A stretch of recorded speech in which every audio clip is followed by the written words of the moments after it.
Okay, ma'am, your session is live, Okay. so you can start your session. Hello everyone. Hello super moms. आज हमारा topic, मेरा नाम दीपशिखा है, मैं आशियाना उमंग से हूँ। आज का टॉपिक आप लोग को पता है, क्योर योरसेल्फ विदाउट मेडिसिन। तो हम इसी के बारे में बात करेंगे। इससे पहले जो हमारा सेशन था वो ओरिजिनल फ्रेश ग्रीन टी के ऊपर था और ग्रीन जूस पे था। आप सबने अटेंड किया था वो सेशन। आई होप आपको अच्छा लगा होगा। आज का जो मेरा पर्पस है वो मेनली एक नेचुरल लाइफस्टाइल के बारे में आपको बताना है, जो मैं काफ़ी टाइम से फॉलो कर रही हूँ और मुझे बहुत अच्छे रिजल्ट्स मिले हैं। बहुत सारी प्रॉब्लम्स थी जो रिवर्स हुई हैं मेरी एक हेल्दी नेचुरल लाइफस्टाइल के साथ में।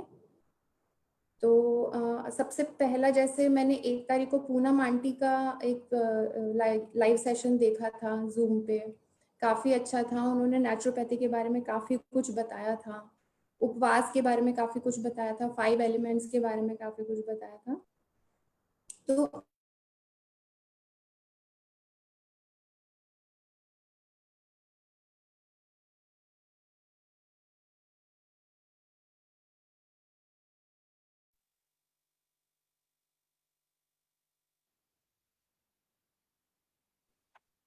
मैम, आपकी वीडियो पॉज हो गई है। हैं या फिर रिफाइंड ऑयल यूज करते हैं, ये सब चीजें टॉक्सिक होती है और कहीं ना कहीं बॉडी में जाके वो इन्फ्लेमेशन क्रिएट करती है और वो ही आगे जाके लॉन्ग टर्म में किसी बड़ी डिजीज का कारण बनती है। तो शुरुआत जो होती है वो गैस और एसिडिटी से होती है, आपको सबको पता है। अब हम इस चीज को कैसे पहचाने कि आपको गैस है या एसिडिटी है।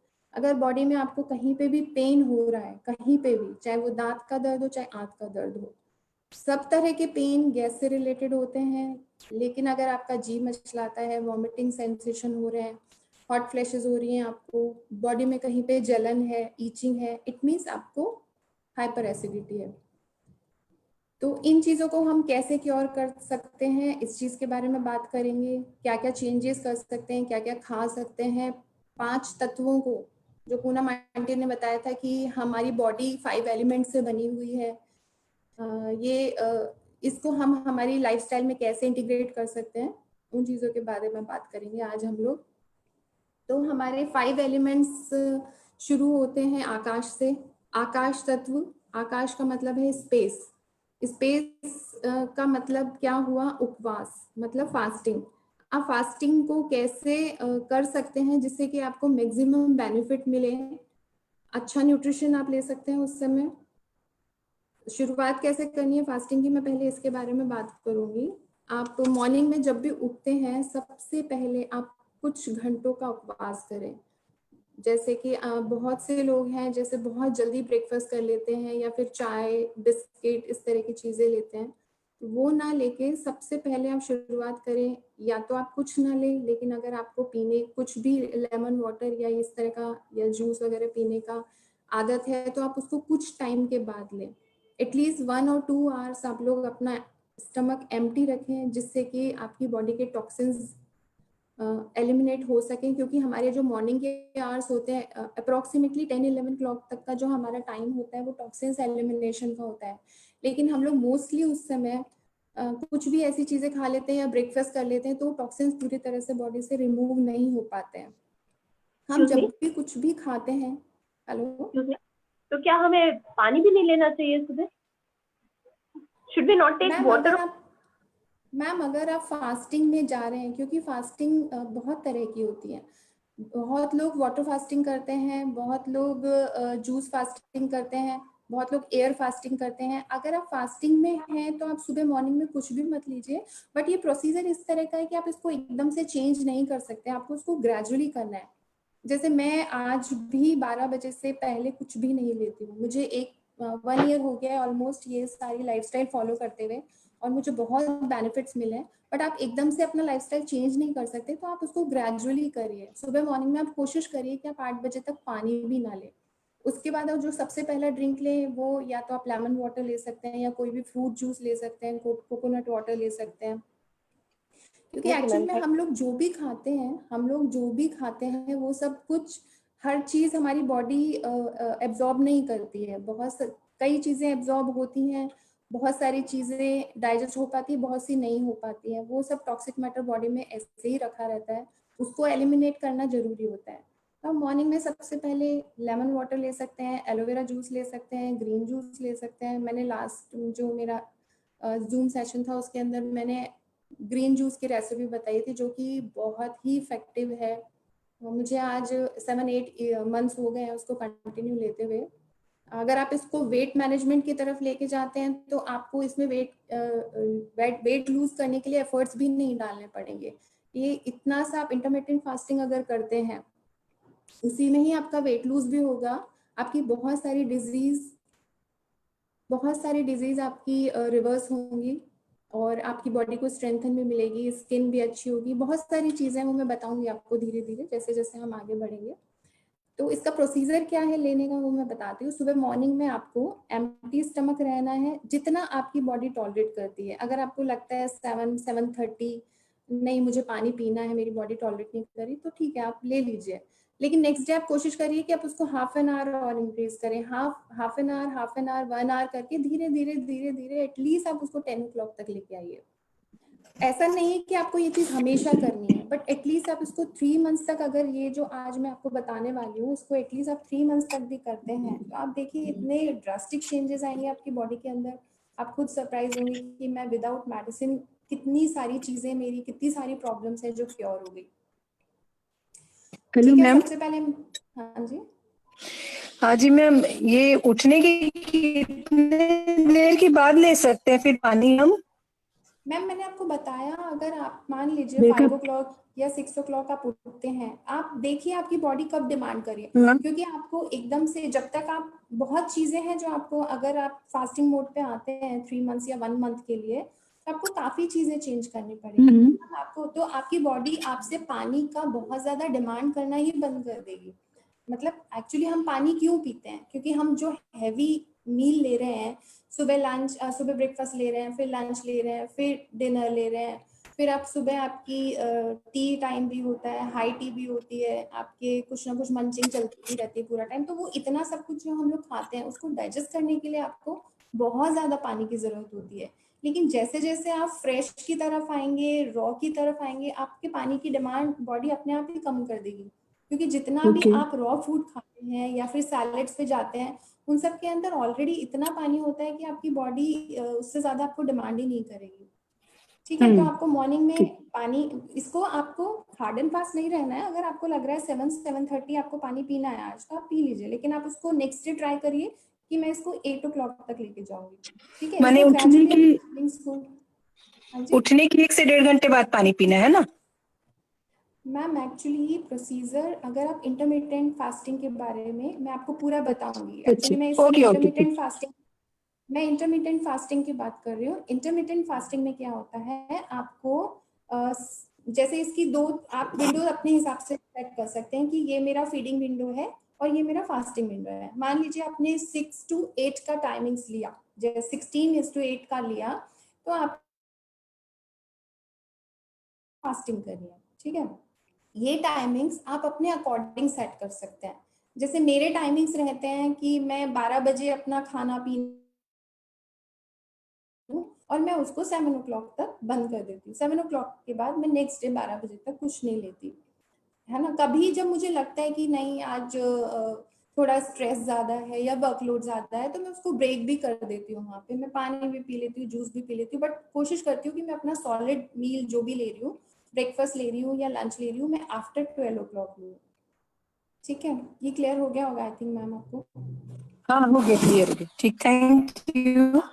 तो आपको क्या करना है, आप अपना टाइम विंडो सेट कर लीजिए कि आपका फीडिंग विंडो क्या रहेगा। ठीक है, या तो आप 16:8 कर सकते हैं या आप 14:10 कर सकते हैं। शुरू में आप एकदम से 16:8 पे नहीं जा पाएंगे क्योंकि वो थोड़ा डिफिकल्ट हो जाएगा। आप इसको 14:10 कर सकते हैं। आपको 10 आवर्स खाना है, 14 आवर्स फास्टिंग करनी है। तो ये जो फास्टिंग पीरियड होता है ये आपका नाइट से स्टार्ट होता है, तो आपके बहुत सारे घंटे सोने में ही निकल जाते हैं। इतना ज्यादा आपको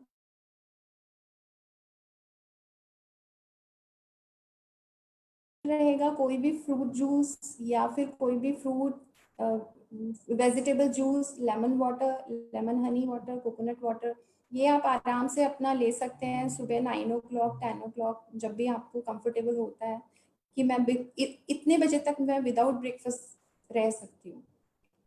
मॉर्निंग में कोई भी हैवी मील नहीं लेना आपको। उसके बाद में 12 o'clock आप अपना ब्रेकफास्ट जो भी लेना चाहते हैं, ब्रेकफास्ट या फिर ब्रेकफास्ट कम लंच जो भी आप लेना चाहते हैं, पहले आप अपना 60% वेजिटेबल सैलेड ले लीजिए, जो भी आप खा सकते हैं कच्चा। इस समय विंटर्स में तो काफ़ी चीज़ें आना स्टार्ट हो जाएगी। आप पहले वो अप्रोक्सीमेटली 250 ग्राम से लेके 300 ग्राम्स तक आपको रॉ खाना है। रॉ में आप कुछ भी अपना सैलेड ले सकते हैं या फिर थोड़ा बहुत उसके अंदर फ्रूट्स भी ऐड कर सकते हैं, वो आपने लिया।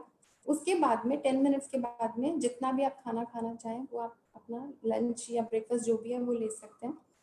जो आपका शाम का मंचिंग टाइम रहता है, मोस्टली लोग उस समय चाय के साथ में बिस्किट, नमकीन या स्नैक्स लेते हैं, उसको आप अवॉइड करके उस समय आप अपने सोप, ड्राई फ्रूट्स, पीनट्स या फिर सीड्स ये सब ले सकते हैं, जो भी आप लेना चाहें। अगर आप ड्राई फ्रूट्स और सीड्स, पीनट्स ये सब लेते हैं तो इनकी अपनी न्यूट्रिशन वैल्यू है। जैसे कि अगर आप सीड्स पे जाते हैं, बहुत से लोग हैं सिर्फ ये सोचते हैं कि हम बादाम खाएंगे या फिर हम अखरोट खाएंगे तो हमें सारा न्यूट्रिशन वहीं से मिल रहा है, पूरा ताकत वहीं से मिल रहा है। ऐसा नहीं है। आपको जितना न्यूट्रिशन बादाम से मिलेगा उससे कहीं ज़्यादा आपको पीनट से मिलेगा। सोक करके आप पीनट ले सकते हैं, बहुत अच्छा प्रोटीन सोर्स है। ओमेगा 3 इन सब चीज़ों में काफ़ी ज़्यादा हाई होता है। वॉलनट में और पीनट में ओमेगा 3 काफ़ी हाई होता है। तो आपको फोकस रखना है ओमेगा 3 को इंक्रीज करना है, ना कि ओमेगा 6 को, क्योंकि ओमेगा 6 तो हम लोग हमारे जितने भी ऑयल आप लोग यूज़ करते हैं उन सब में ओमेगा 6 होता है। कुकीज़ खाते हैं, बिस्किट्स खाते हैं, इन सब में ओमेगा 6 होता है। लेकिन हम लोग क्या होता है, हम लोग ओमेगा 3 को फोकस ही नहीं करते हैं, तो हमारी बॉडी के अंदर ओमेगा 6 और ओमेगा 3 का बैलेंस गड़बड़ हो जाता है। ये बहुत बड़ा रीजन है हम लोग को बीमारियां लाने का। ठीक है, तो आपको जो सीड्स हैं उनसे क्या मिलेगा, सीड्स मैग्नीशियम का सबसे बड़ा सोर्स है। और मैग्नीशियम क्या करती है, आपकी मसल्स के लिए हेल्प करती है, आपकी मसल्स बनाती है, उसके लिए आपको मैग्नीशियम काफ़ी ज़्यादा मात्रा में चाहिए होता है। बट हम लोग सीड्स वगैरह इतना खाते नहीं हैं। तो बहुत तरह के सीड्स हैं, वाटरमेलन सीड्स है, मस्क मेलन सीड्स है, सनफ्लावर सीड्स है, ये सब मार्केट में अब बहुत इजीली अवेलेबल है। लोगों में बहुत अवेयरनेस बढ़ रही है, लोग बहुत यूज़ करते हैं सीड्स को। तो बहुत महंगा महंगा ड्राई फ्रूट खाने की जगह वो भी खा सकते हैं आप कम मात्रा में, लेकिन आप ये सब चीज़ें आप ट्राई करिए, आपकी बॉडी में बहुत चेंजेस आएंगे सब लेने के बाद में।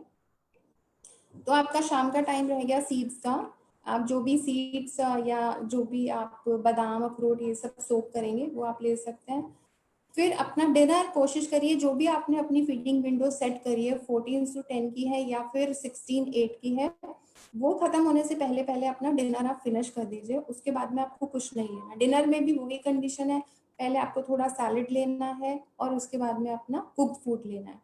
आप जितना रॉ लेंगे और जितना कम कुक्ड फूड लेंगे, ठीक है, उसमें आपकी बॉडी के टॉक्सिन्स बहुत इजीली और बहुत फास्ट और बहुत कम टाइम में एलिमिनेट होंगे।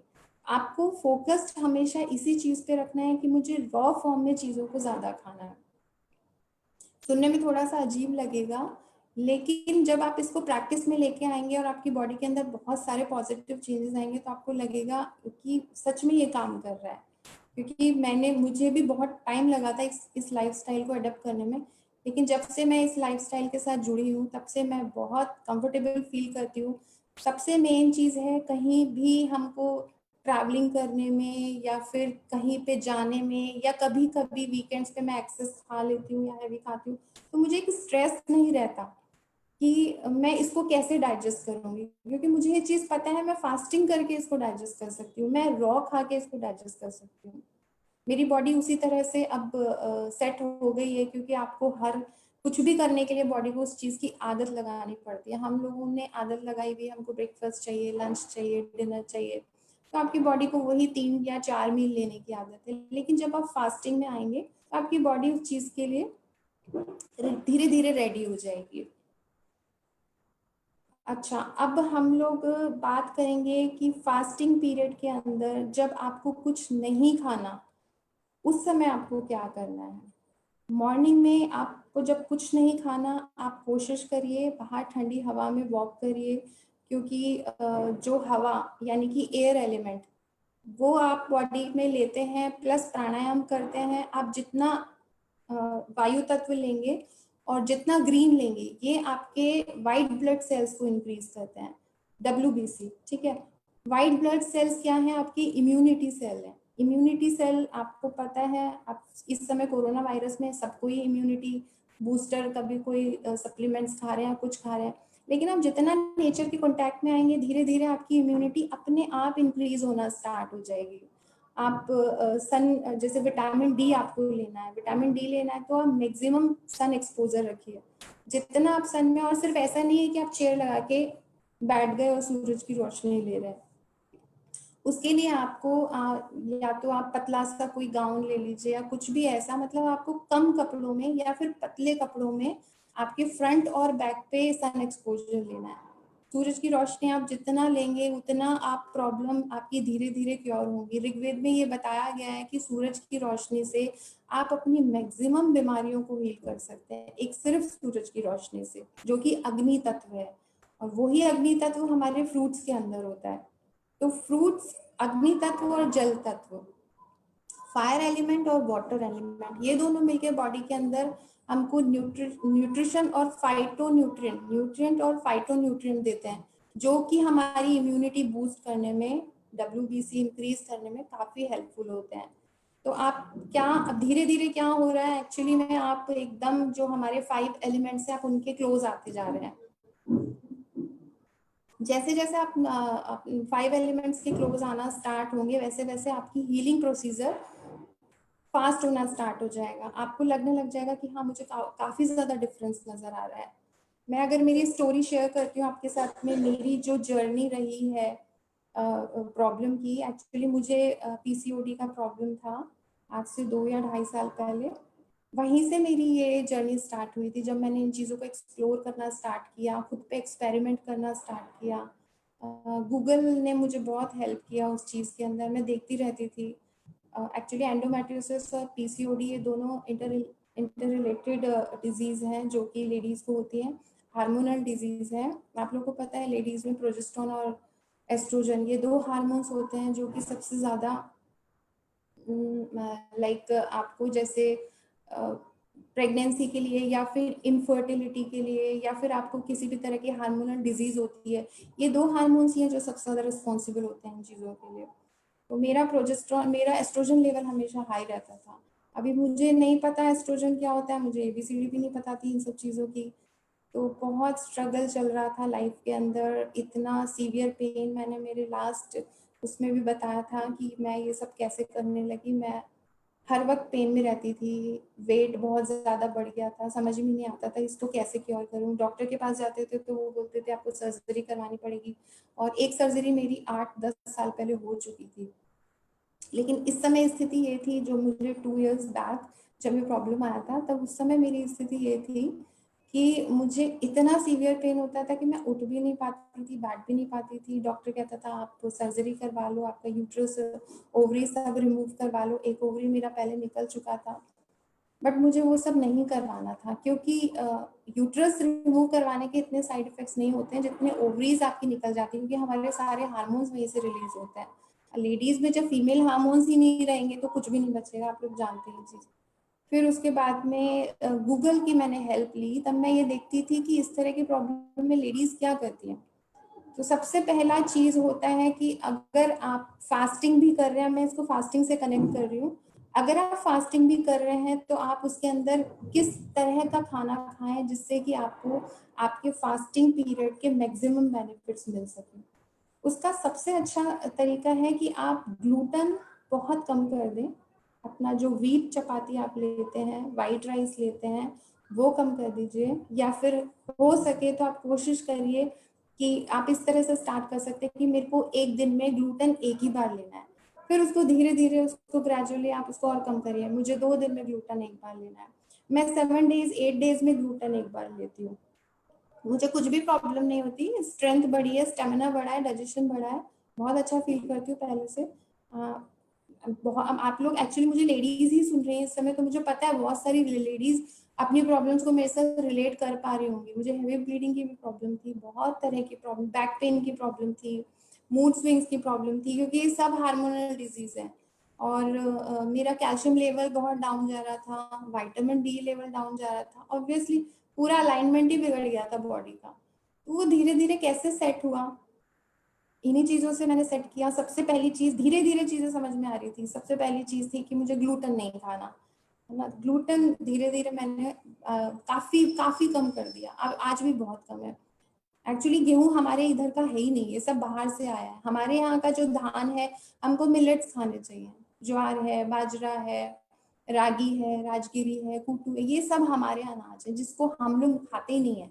बाहर के आप देखिए, बाहर के आर्टिकल्स पढ़िए, बाहर की रिसर्च पढ़िए, लोग मिलेट्स को इतना फोकस कर रहे हैं आजकल। मिलेट्स पे ही पूरा जोर है। जो लोग न्यूट्रिशन के बारे में समझने लग गए हैं, जो लोग इनके बारे में जानने लग गए हैं, वो समझते हैं कि मिलेट्स खाने से ज्यादा फायदा है। मिलेट्स खाने से आपका ट्रैक जैम नहीं होगा, क्योंकि हम लोग जितना भी रिफाइंड फ्लोर खा रहे हैं, या फिर हम सिंपल व्हीट खा रहे हैं, सूजी खा रहे हैं, ब्रेड खा रहे हैं, ये सब चीजों से हमारा सिस्टम पूरा जैम हो जाता है। हमें उस समय नहीं लगता, कुछ टाइम बाद धीरे धीरे वो डिजीज में कन्वर्ट हो जाता है। हम सोचते हैं क्यों हो रहा है, पर नहीं पता होता किसी को।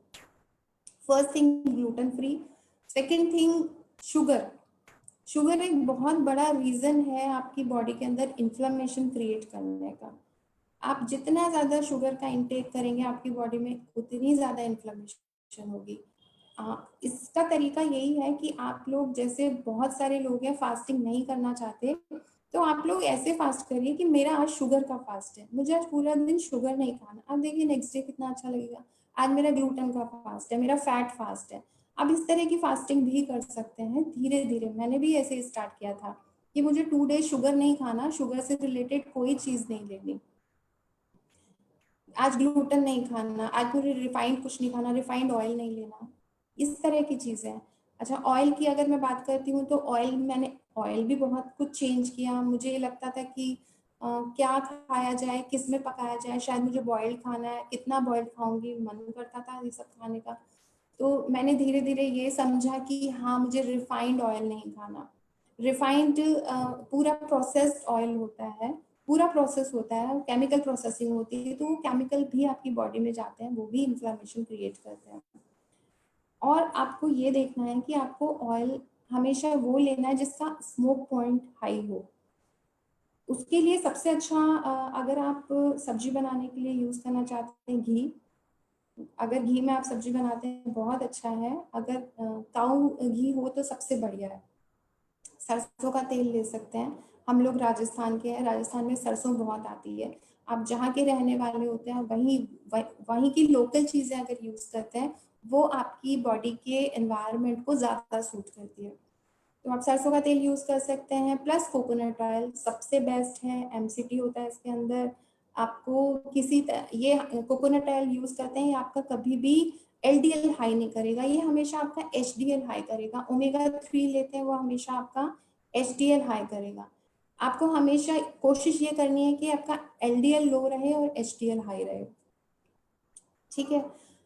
अब एक्सक्यूज मी मैम, क्या चीज, हाँ जी इज ऑलिव ऑयल भी ले सकते हैं क्या? Is it okay to ma'am, take olive oil? Actually हाँ मैम, ऑलिव ऑयल बहुत अच्छा है।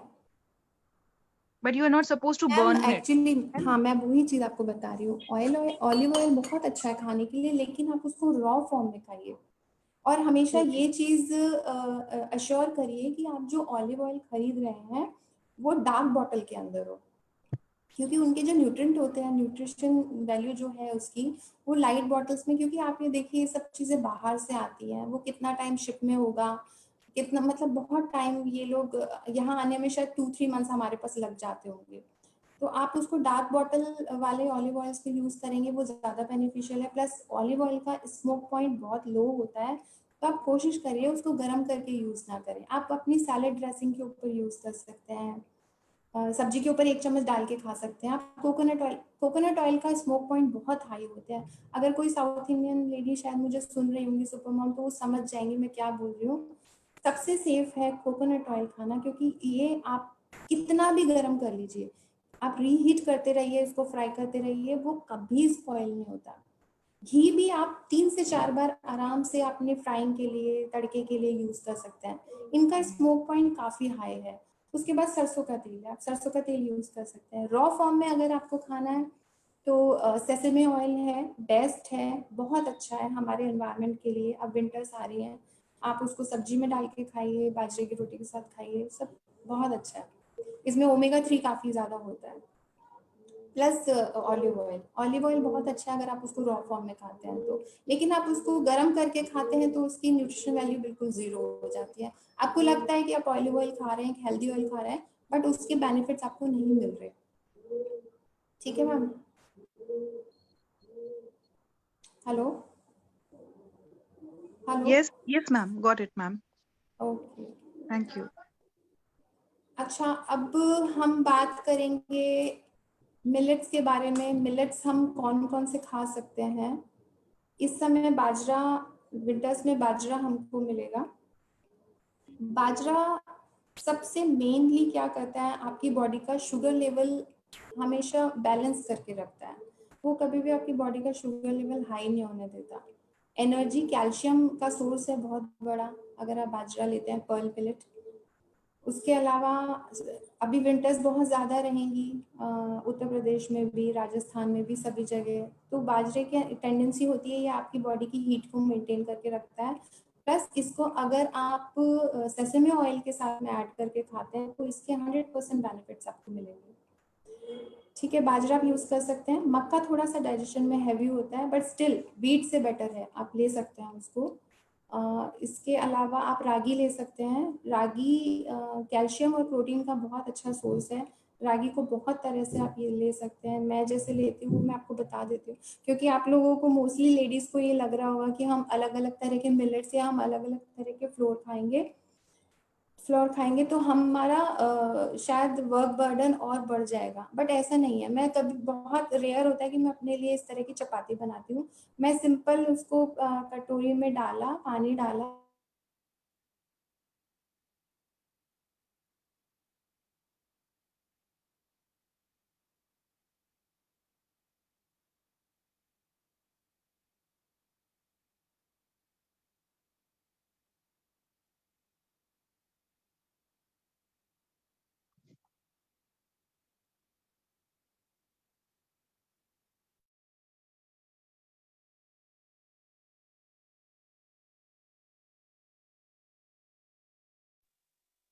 आवाज आ रही है आप लोग को?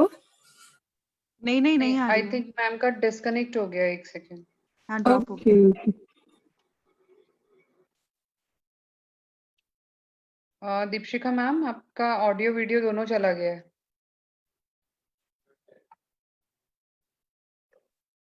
आई थिंक वो डिस्कनेक्ट हो गई है, अभी रिकनेक्ट कर रही है।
हेलो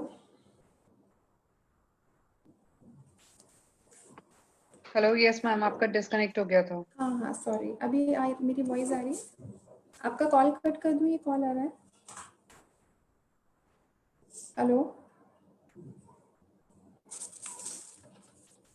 हेलो हेलो हेलो, मेरी आवाज़ आ रही है रति? हाँ जी मैम, अब आपकी आ रही है आवाज। आपका डिस्कनेक्ट हो गया था ऑडियो हाँ वीडियो। डिस्कनेक्ट हो गया, हाँ सॉरी। जी।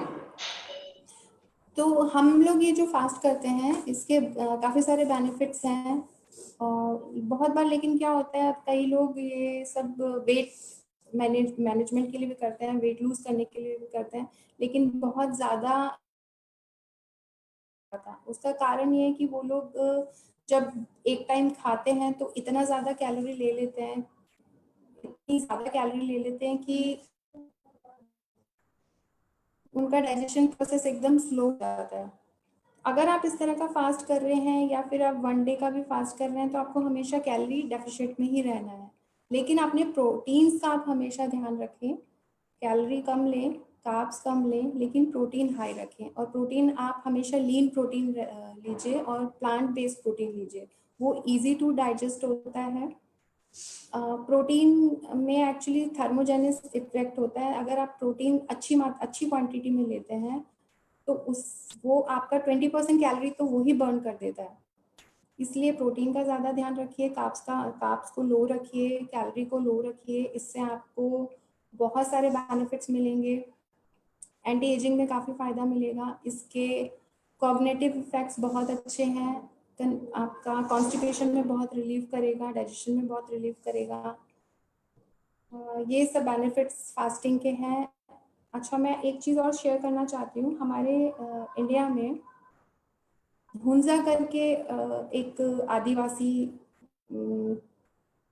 कम्युनिटी है, ये कश्मीर के आसपास रहते हैं।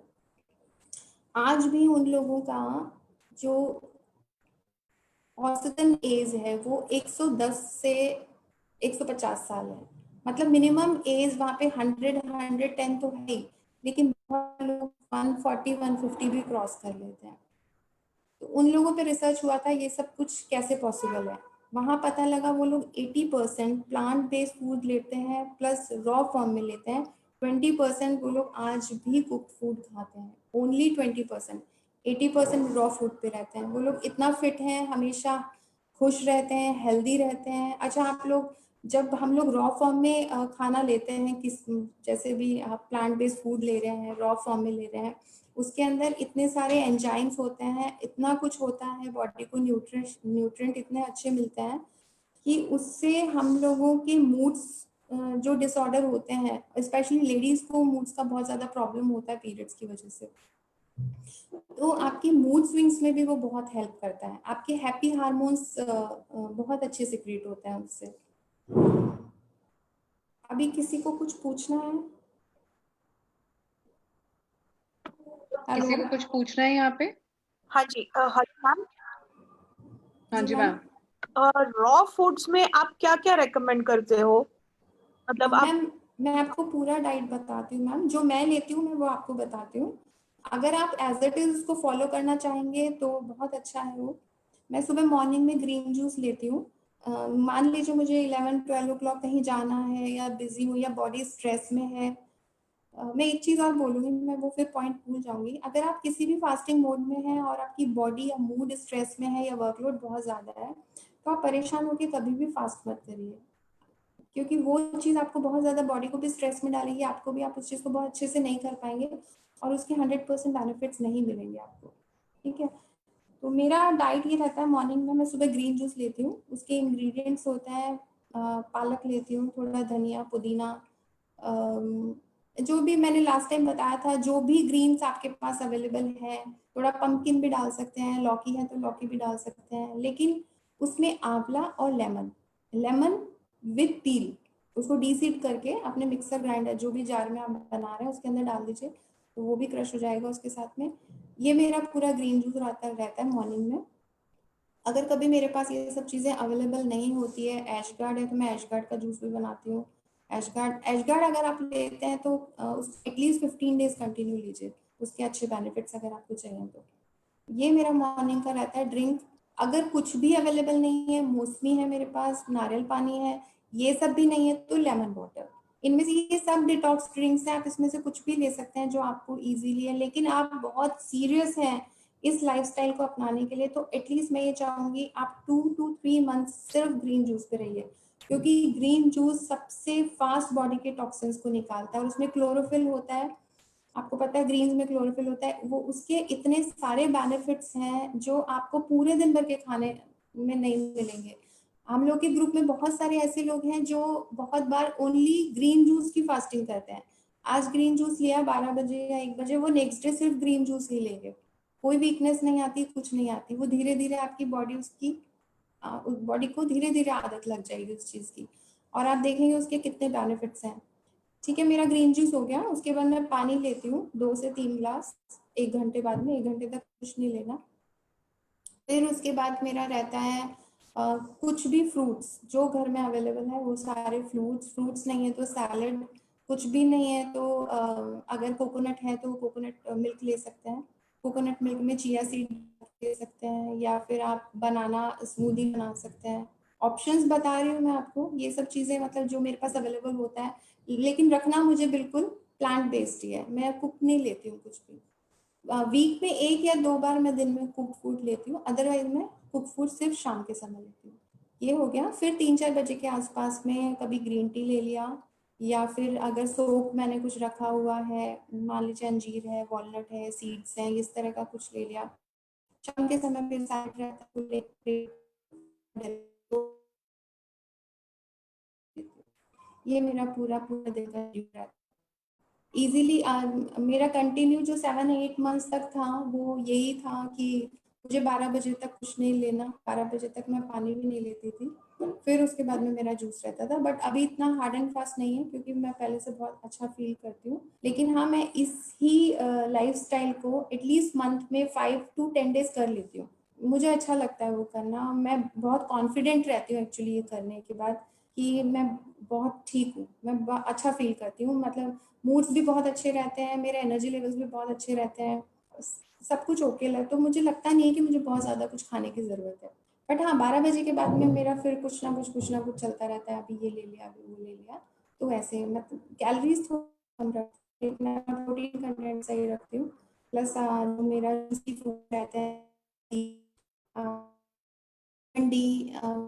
महीने में एटलीस्ट मैं, यानी कि मैं सूरज की रोशनी से, क्योंकि आप टैबलेट्स से विटामिन डी ले ही नहीं सकते। आप सूरज की रोशनी को किसी कैप्सूल में भर के आप किसी को दे दोगे और विटामिन डी मिल जाएगा, वो पॉसिबल नहीं है। मुझे मतलब मैं और मेरा बहुत सारे लोग हैं जो ये जानते हैं, जो लोग नेचर से कनेक्टेड हैं, जो लोग नेचुरल चीजें यूज करते हैं। हम लोग 100% श्योर है कि आपको किसी भी टैबलेट से विटामिन डी मिल ही नहीं सकता। उसके लिए आपको सन एक्सपोजर लेना ही पड़ेगा। सन एक्सपोजर के इतने बेनिफिट्स हैं वो मैं कभी मुझे मौका मिलेगा तो एक बार मैं आपको सन बेदिंग और सन गेजिंग के बारे में बात करेंगे, क्योंकि वो बहुत लंबा टॉपिक है जो हमारे वेदों में बताया गया है और जो ऋषि मुनि यूज करते थे सूरज की रोशनी से, किस तरह से वो अपने आप को हील करते थे। आपके जब आप सूरज की रोशनी लेते हो तो आपके अंदर के ऑर्गन्स भी उससे नरिश होते हैं, उनका पूरी बॉडी का टॉक्सिन्स निकलना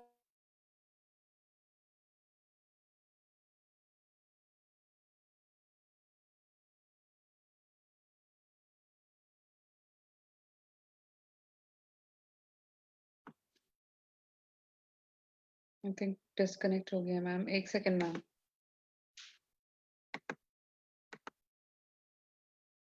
हाँ जी मैम, आप अनम्यूट कर लीजिए अपने आप को।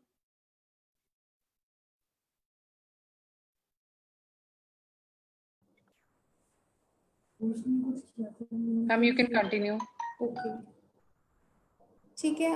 रति, मेरा अभी ये सब इतना ही है। अब मैं थोड़ा सा हेल्दी हैक्स के बारे में बात करूंगी कि हम लोग को कभी कुछ प्रॉब्लम होती है तो हम डॉक्टर के पास जब तक बहुत ज़्यादा ज़रूरत ना हो ना जाए। हम लोग होम रेमेडीज़ या छोटे छोटे हैक्स करके वो सब चीज़ों को कैसे क्योर कर सकते हैं। ठीक है, मैंने उसके अलग से पॉइंट्स बनाए हुए हैं, क्योंकि लास्ट टाइम भी जब मैंने अपना ग्रीन टी और जूस का किया था मैं बहुत सारी चीज़ें भूल गई थी बताना।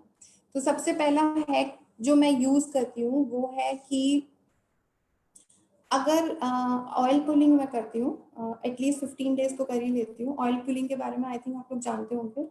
आपको मुंह में कोकोनट ऑयल या फिर सेसमे ऑयल, दोनों में से कोई भी तेल 1 से 1.5 चम्मच मुंह में लेना है और उसको 10 मिनट्स तक पूरे माउथ में रोटेट करना है। 10 मिनट, 15 मिनट, जितना भी आप होल्ड कर सकें।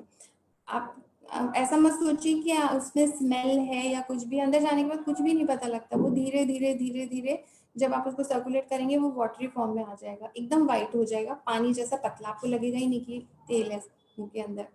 उसको आप लीजिए, उसको लेने के बाद में आप उसको 10-15 मिनट्स बाद में स्पिट कर दीजिए और उसके बाद आपको पानी से गार्गल या कुछ क्लीन नहीं करना है माउथ को, एटलीस्ट 5 to 10 मिनट्स। बस आप अपना रूटीन में पानी भी नहीं पीना।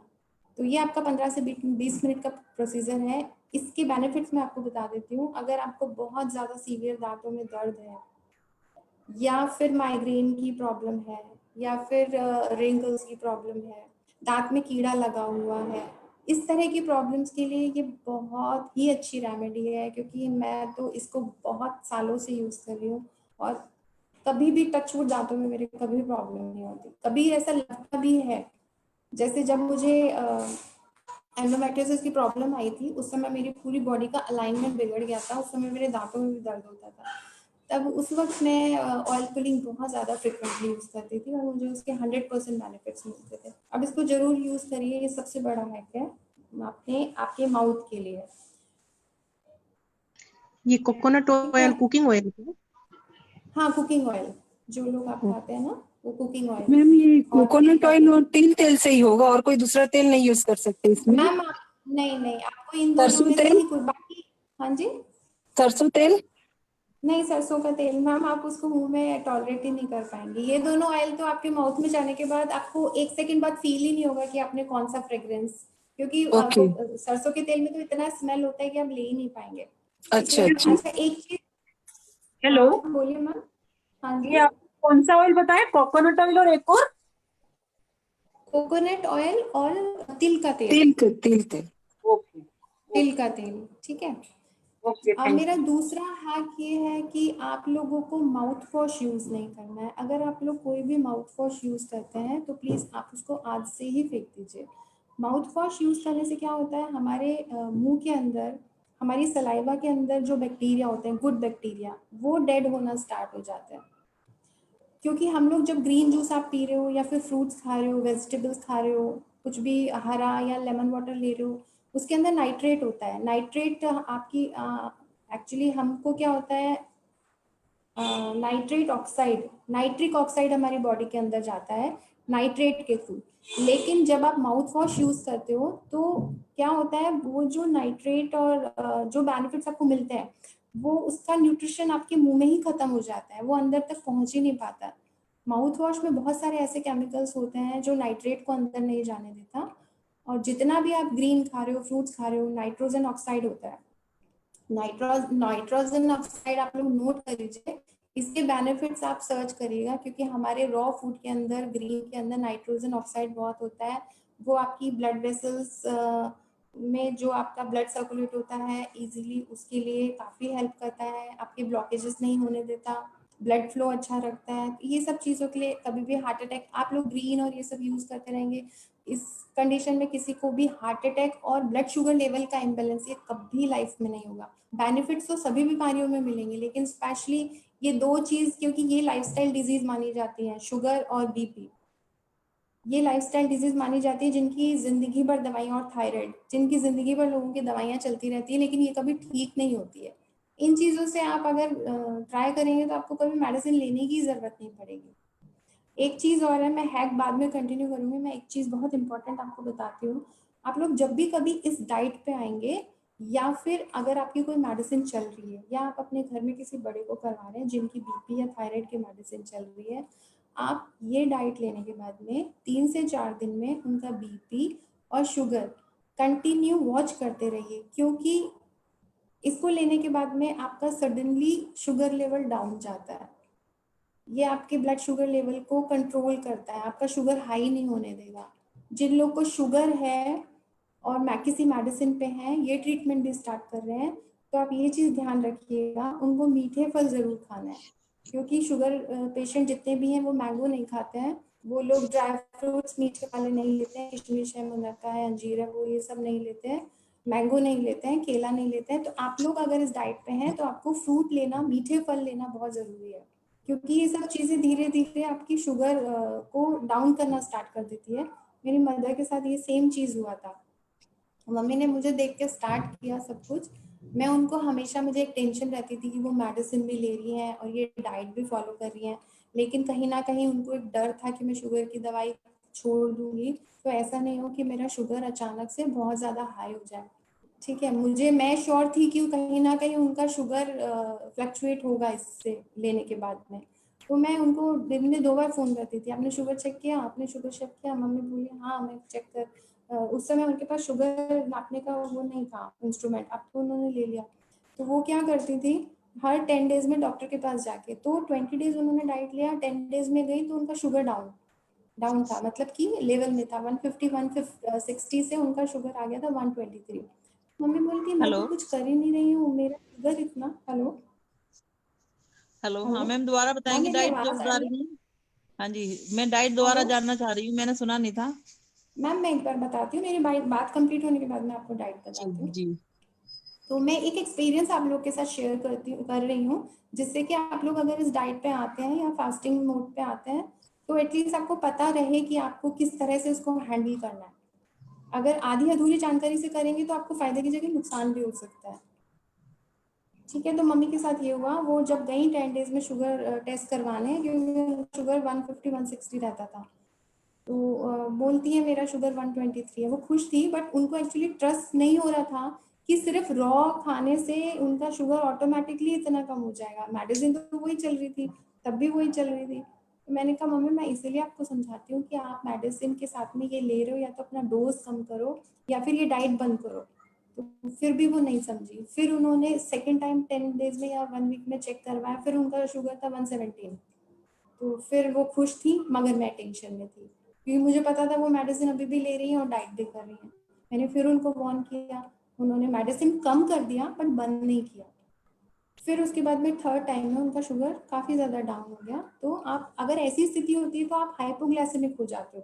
तो वो हाइपोग्लाइसेमिक मोड में जाने से अच्छा है कि आप मीठा, और वो मीठा फल भी नहीं खाती थी। मैं हमेशा बोलती थी कि आप मीठे फल खाओ, इस डाइट के साथ मीठे फल खाओ, वो भी नहीं खाती थी। उनको डर लगता था शुगर नहीं बढ़ जाए।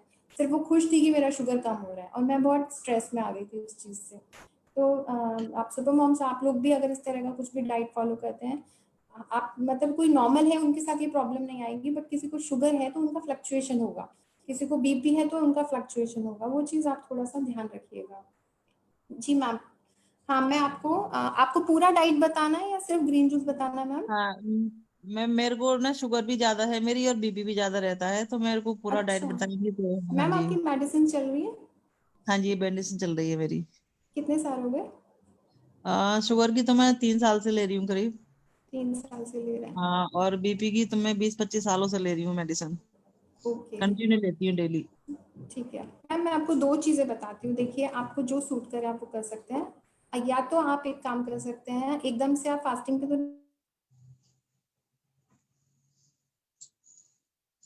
फोन आ रहा है संजीव शर्मा बलपुर से।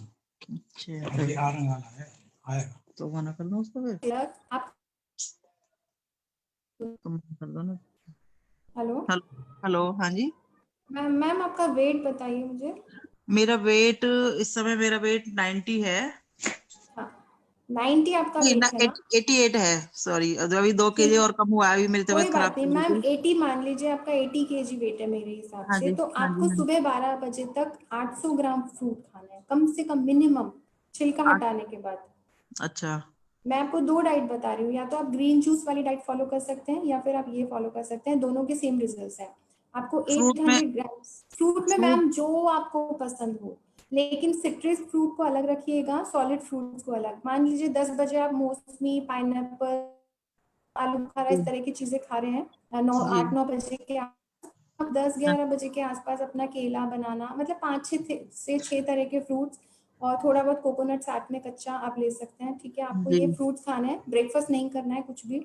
जी। फिर उसके बाद में जो आपका लंच टाइम है, लंच टाइम से पहले कम से कम आपको 300 ग्राम आपको सैलेड लेनी है, मिक्स Okay. सैलेड लेनी है, ठीक है। अब ये मत सोचिए कि मैं इतना फ्रूट और इतना रॉ वेजिटेबल्स खा के, सैलेड खा के मैं खाना कैसे खा पाऊंगी।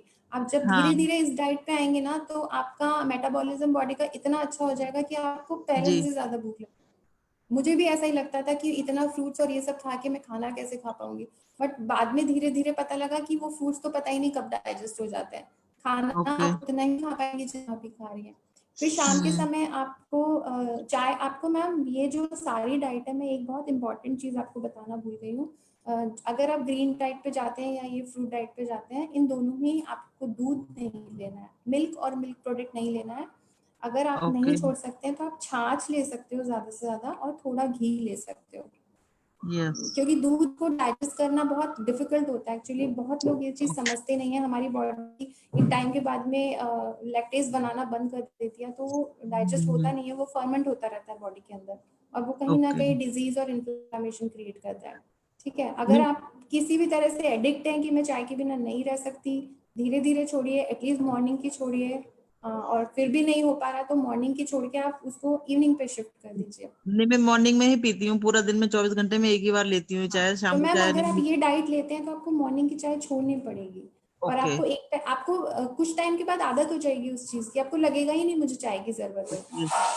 आप मुझे ठीक है पर्सनली कांटेक्ट कर लीजिए, तो जी मैं आपको पूरा बता दूंगी। आपकी दूध छोड़ने के बाद में दूध का क्या ऑल्टरनेट ले सकते हो आप, एलमंड मिल्क ले सकते हो, coconut please milk, sesame milk, ये सब चीजें करेंगे। आप। हेलो हाँ, अपना नंबर शेयर कीजिएगा। मैम, वो रति मैम से आप ले लीजिएगा, अच्छा ठीक है मैं ठीक आपको शेयर कर दूंगी। है ओके ठीक है। ठीक है तो ठीक है आपके thank pass you alternate milk इतने सारे हैं और उनके इतने सारे बेनिफिट्स हैं कि आपको लगेगा ही नहीं कि मुझे दूध की जरूरत है। बट फिर बिल्कुल भी किसी बिल्कुल को लगता है कि मैं चाय तो बिल्कुल ही नहीं छोड़ सकती। मेरे कुछ हैं नोन जो लोग डाइट तो फॉलो करते हैं बट चाय नहीं छोड़ते हैं, तो मैं उनको यही कहती हूँ कि वो चाय आप 4 बजे के बाद पीजिए। उससे पहले अपनी इंटेस्टाइन को, बॉडी को पूरी तरह से फ्रूट्स, वेजिटेबल्स और पूरा न्यूट्रिशन से भर लीजिए, तो उस चाय जी का कहीं इफेक्ट ही नहीं आएगा आपकी बॉडी में, ओके ठीक है। थैंक यू ओके मैम, ये हो गया। हाँ sorry ma'am, you can continue. या अच्छा, एक है, अगर आपको मैं हैक्स एक पे जा रही एक हूँ एक वापस। मिनट मैम, जी सॉरी मैं मैम, डिस्टर्ब जी कर रही हूँ। जी मैम। ये अगर क्या मतलब ये इसमें ये फॉलो करें तो क्या डायबिटीज की मेडिसिन छोड़ना पड़ता है क्या? मैम अगर आपको इस- जी मैम, अगर आप सीरियसली इसको फॉलो करेंगी तो आपको डायबिटीज की मेडिसिन छोड़नी पड़ेगी, आपको जरूरत ही नहीं लगेगी, आपका शुगर ऑटोमेटिकली, आप अगर आप पूरा डाइट भी फॉलो नहीं करेंगे, आप सिर्फ ग्रीन जूस लेंगे तो आपका शुगर उसी से ही कंट्रोल होना स्टार्ट हो जाएगा। Okay okay thank you. तो ये पूरा डाइट क्या हमेशा के लिए फॉलो करना है या मंथ में कुछ दिनों के लिए कर सकते हैं? मैम एक्चुअली आप इसको इंटरवल में देखिए, अगर आपको कोई ऐसी डिजीज है जिससे आप बहुत ज्यादा परेशान है, तो आपको खुद ही लगेगा कि नहीं, मैं एटलीस्ट इसको 2-3 महीने तो कर लूँ, कुछ महीने कंटिन्यू। का। मैम मैंने आपको क्या बोला, ये आपकी हेल्थ कंडीशन पे डिपेंड करता है, आपकी हेल्थ ओके कंडीशन क्या है। अगर आपकी हेल्थ कंडीशन ऐसा है कि आपको आने वाले समय में बहुत ज्यादा सीवियर प्रॉब्लम हो सकती है, डॉक्टर के फ्रिक्वेंटली आपको विजिट करना पड़ सकता है, तो बेटर है आप इसको 2 से 3 महीने कर लीजिए। आपको लग रहा है नहीं मुझे मेरी लाइफस्टाइल के साथ इंटीग्रेट करना है, तो आप इसको वीक में 2 बार कर लीजिए, ओके ओके 1 बार कर लीजिए। मतलब मेरे कहने का मतलब है आप उसको कहीं ना कहीं अपनी लाइफ में इंटीग्रेट करना स्टार्ट करिए, आपको जो बेनिफिट्स मिलना स्टार्ट होंगे। हम लोग देखिए, जब खाते हैं कुछ भी खाते हैं तो हमारी बॉडी क्या करती है, एक डाइजेशन प्रोसेस में लग जाती है, मतलब हमारी बॉडी के सारे ऑर्गन्स बिजी हो जाते हैं, है ना। ब्लड हाँ मतलब आपका जो भी खाने के न्यूट्रिएंट है, प्रोटीन की जगह जाएगा, कैल्शियम की जगह, मतलब हर हर अंग हमारा अंदर अंदर काम करने लगता है। लेकिन जब आप कुछ नहीं खाते हो तो जो शक्ति आपकी उसको डाइजेस्ट करने में लगी है, वही पावर आपकी उस समय जो डाइजेशन में लगी होती है, वही पावर आपकी उसको बॉडी को क्लीन करने में लग जाती है। आपके अंदर सारे ऑर्गन रिलैक्स्ड हैं, आपका इंसुलिन लेवल डाउन है। जब भी आप खाते हैं आपका इंसुलिन लेवल ऐसे जाता है, नहीं खाते हैं ऐसे जाता है, फिर खाएंगे ऐसे जाएगा। जितना इंसुलिन आप होगा आपका, उतना ही आपका प्रोसेस चालू रहेगा। तो कोशिश करिए अपना इंसुलिन को ब्रेक देते रहिए, इंसुलिन को ब्रेक देते रहेंगे तो आपका डाइजेशन प्रोसेस चालू रहेगा। आपका डाइजेशन प्रोसेस तब रुकता है जब हम कुछ खाते हैं, क्योंकि जब हम कुछ digestion process actually digestion process चालू रहता है जब आप कुछ खाते हैं, लेकिन क्लीनिंग प्रोसेस तब स्टार्ट होता है जब आप कुछ नहीं खाते हैं। तो जितना खाना जरूरी है उतना नहीं खाना भी जरूरी है। ये बहुत इंपॉर्टेंट चीज है, ये चीज बहुत कम लोग जानते हैं। लोग ये सोचते हैं हम नहीं खाएंगे तो हमको वीकनेस आ जाएगी, अरे अभी ये खा लेते हैं, अरे अभी वो खा लेते हैं। सब कुछ आप खाते रहेंगे लेकिन आपकी बॉडी उसको डाइजेस्ट तो कर ही नहीं रही है। फिर आपको बहुत से लोग बोलते हैं मैं तो दूध भी पी रही हूँ, मैं ये भी खा रही हूँ, वो भी खा रही हूँ, फिर भी मेरे घुटनों में दर्द है, फिर भी मुझे ये प्रॉब्लम है। उसका रीजन यही है ना, आपका बॉडी के अंदर को एब्जॉर्ब ही नहीं हो रहा है। एब्जॉर्ब होगा कहाँ से, जगह ही नहीं है आपकी बॉडी के अंदर, सफाई तो होती ही नहीं है। हम दिवाली की सफाई कर लेते हैं पूरे घर की 1 साल के अंदर, लेकिन शरीर की सफाई हम 1 महीने के अंदर भी नहीं करते। वो चीज बहुत इंपॉर्टेंट है। आप उस चीज को मैं तो रिक्वेस्ट करूंगी लिटरली कि आप लोग एटलीस्ट पूरे हफ्ते में 1 फास्ट नहीं कर सकते तो महीने में 1 या 2 फास्ट करिए। जूस फास्ट पे रहिए, पूरा दिन आप जूस ले लीजिए, 2 जूस ले लीजिए, 3 अलग अलग तरह के लिक्विड्स ले लीजिए। पहले के ऋषि मुनि जो थे हमारे, वो लोग कितना फास्ट करते थे, एयर फास्टिंग करते थे, जूस फास्टिंग करते थे, वाटर फास्टिंग, क्योंकि पहले तो डॉक्टर्स होते ही नहीं थे। पहले सबसे बड़ा टूल होता था फास्टिंग, उपवास। उपवास से ही लोग अपने आप को ठीक कर लेते थे। जहां आपने उपवास करना स्टार्ट किया, व्रत करना स्टार्ट किया, वहीं आपकी बॉडी टॉक्सिन्स एलिमिनेशन के प्रोसेस में लग जाती है। वो सबसे बड़ा आपका, आप ये मान लीजिए जिस समय आपकी बॉडी क्लीनिंग में लग रही है, सफाई के काम में लग रही है, उसमें अचानक से आप कुछ डाल देते हैं तो क्या होगा, वो क्लीनिंग प्रोसेस वहीं का वहीं रुक जाएगा। वो सारे ऑर्गन्स आपके वापस से काम पे लग जाएंगे डाइजेस्ट करने के लिए। तो जब आप खाते हो और जब आप नहीं खाते हो, इन दोनों में बहुत डिफरेंस है। बॉडी बिल्कुल अलग अलग स्टेट में होती है उस समय। मेरा नेक्स्ट हैक है एलोवेरा एंड आंवला, जहाँ से मैंने मेरी लाइफ की जर्नी स्टार्ट करी थी, क्योंकि मैं रामदेव जी को पहले बहुत फॉलो करती थी, अभी भी करती हूँ कुछ चीज़ों में। वो हमेशा एक ही चीज़ को फोकस रखते हैं, एलोवेरा और आंवला। जब मुझे पीसीओडी की प्रॉब्लम थी, एंडोमेट्रियोसिस की प्रॉब्लम थी, मैं एलोवेरा आंवला फ्रेश घर में, इस समय आंवले का सीजन है लेडीज, अगर आप लोग चाहें तो आंवले को जूस निकाल के अपने रेफ्रिजरेटर में छोटे छोटे बॉक्सेस में स्टोर कर सकते हैं। मैं 6 से 7 मंथ के लिए स्टोर करती हूँ जब आंवला खत्म होने वाला होता है। उसको फ्रेश एलोवेरा के साथ में ऐड करिए गुनगुने पानी में, सुबह मॉर्निंग में आप उसको यूज़ करिए, 1 महीने यूज़ करिए। जिनको कॉन्स्टिपेशन की बहुत ज़्यादा प्रॉब्लम है, जिनको एसिडिटी की बहुत ज़्यादा प्रॉब्लम है, जिनको ओबेसिटी है बहुत ज़्यादा, ये एलोवेरा आंवला जूस उनके लिए चमत्कारी, मतलब बहुत अच्छा है। यहाँ से मैं स्टार्ट फॉर होती हूँ हेयर एलोवेरा आंवला से। हेलो, अपने बालों के लिए भी ये बहुत ही हेल्दी है। हाँ जी, हाँ अभी मैं भी यही बोलने वाली थी, हाँ, बालों के लिए कुछ बताइएगा जरूर। यही हाँ है, हेल्दी है बहुत बालों के लिए। एलोवेरा का तो मैम आप फेस पे लगाइए या फिर आप उसको बालों में लगाइए या उसको आप पी लीजिए। एलोवेरा तो हर तरह से बहुत अच्छा है। मेरे घर में 5 वैरायटी मैंने एलोवेरा की लगा रखी है। एलोवेरा में बहुत सारी वैरायटी आती है। दीपशिखा मैम, हाँ मुझे जी ये पूछना है कि आंवला कैसे स्टोर करते हैं? मैम, आंवले को आप छोटे छोटे पीसेस में उसको डीसीड कर लीजिए, सीड्स हटा के, और आपका जो चटनी वाला जार होता है उसके अंदर आप उसको पीस लीजिए पानी डाल के, ठीक है। फिर उसको आप छान लीजिए, छान के छोटे छोटे मतलब ऐसे बॉटल्स ले लीजिए, ये साइज की बॉटल्स ले लीजिए जिसके अंदर आप 4 से 5 दिन का आंवला स्टोर कर सकते हो। तो आपको जब यूज करना है आंवला तो 1 बॉटल निकालिए, उसको फ्रीजर से आप फ्रिज में शिफ्ट कर दीजिए, फिर वो 4-5 दिन में 6 दिन में खत्म हो जाएगा। उसके बाद में आप अपना दूसरा बॉटल ले लीजिए, क्योंकि इसके अलावा आपके पास कोई, आप बाजार का जो केमिकल वाला लेते हो उससे ये बहुत बेटर है। क्योंकि मैं आंवला काफी सालों से स्टोर कर रही हूँ, जूस बहुत सक्सेसफुल रहता है और टेस्ट बिल्कुल भी चेंज नहीं होता। आप हेलो, आराम से क्योंकि अगर आप लोग ग्रीन जूस पे आते हैं तो भी आपको आंवला चाहिए, एलोवेरा अगर आप यूज करते हैं तो भी आपको आंवला चाहिए। हेलो, हाँ जी मैम। ये तो आंवला में अपन जब उसको मिक्सी के में ग्राइंड करेंगे तो उसमें पानी डाल के करेंगे तो वो स्टोर करेंगे तो प्रॉब्लमेटिक नहीं रहेगा वाटर के साथ? नहीं अगर मैम आप आइस भी तो स्टोर करते हैं, वो फ्रिज होने के बाद में कुछ भी नहीं होता उसमें प्रॉब्लम, मैं तो करती हूँ ऐसा ना। भी कर सकते हैं हम उस पेस्ट को आइस क्यूब के हिसाब से, जैसे आइस ट्रे में ही बिल्कुल मैम, सब बहुत अच्छा है। अगर आप आइस क्यूब बनाते हैं तो बहुत अच्छा है, तो आप एक ही क्यूब अपने जूस में डाल लीजिए, हो गया। बट वो होता है ना, एक्चुअली आप आइस ट्रे जो आपका है वो बहुत स्पेस कंज्यूम करेगा और इस वजह से मैं मेनली बोल रही थी कि आप बॉक्सेस में डाल के रखिए। बाकी ऐसा है ना कि क्यूब का क्यूब हर रोज एक एक क्यूब लेके आप अपने जूस में कर लीजिए। बिल्कुल बिल्कुल मैम, आप आइस क्यूब्स का इसका एक और तरीका है कि आप आइस क्यूब्स बना लीजिए। जब वो क्यूब्स रेडी हो जाएंगी तब आप उसको किसी पॉली बैग के अंदर निकाल के ऐसे भी स्टोर कर सकते हैं। तो आपका एक बैग क्यूब्स का रहेगा, उसमें से आप एक एक क्यूब निकाल के आप यूज कर सकती हैं। अच्छा मैम, आंवला हम डायरेक्टली भी ले सकते हैं या फिर उसे कंज्यूम करना होगा किसी और के साथ? लाइक डायरेक्ट मैम कंज्यूम मैं कर बताती सकते हैं हूँ। लोग? हाँ मैं आपको ओके। बताती हूँ। आप डायरेक्टली ले सकते हो गर्म गुनगुने पानी के साथ में, लेकिन आंवला क्या होता है आपकी बॉडी को ड्राई करता है।